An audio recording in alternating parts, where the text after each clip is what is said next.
Silver line പദ്ധതി പ്രത്യേക അതിവേഗ പാതയായി തന്നെ പരിഗണിക്കണമെന്ന് ദക്ഷിണ റെയിൽവേ ബോർഡിനോട് ആവശ്യപ്പെട്ട് കേരയിൽ റെയിൽവേ ഭൂമി കൈമാറുന്നതാണ് പ്രശ്നമെങ്കിൽ സിൽവർ ലൈൻ അലൈൻമെന്റിൽ മാറ്റം വരുത്താൻ തയ്യാറെന്നും കേരയിൽ വ്യക്തമാക്കി. അതേസമയം ബ്രോഡ്ഗേജിലേക്ക് പദ്ധതി മാറ്റണമെന്ന റെയിൽവേ ബോർഡിന്റെ നിർദ്ദേശം ദീർഘവീക്ഷണമില്ലാത്തതാണെന്ന് ചൂണ്ടിക്കാട്ടി ഇ ശ്രീധരൻ കേന്ദ്രമന്ത്രിക്ക് കത്തയച്ചു.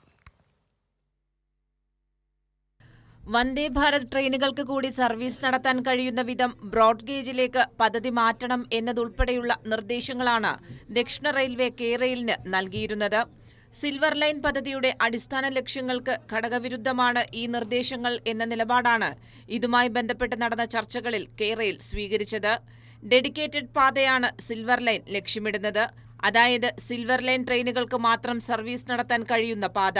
ഇതേ തുടർന്നാണ് സിൽവർ ലൈൻ പദ്ധതി പ്രത്യേക അതിവേഗ പാതയായി തന്നെ പരിഗണിക്കണമെന്ന് ആവശ്യപ്പെട്ട് ദക്ഷിണ റെയിൽവേ ബോർഡിന് കേരയിൽ കത്തയച്ചത്.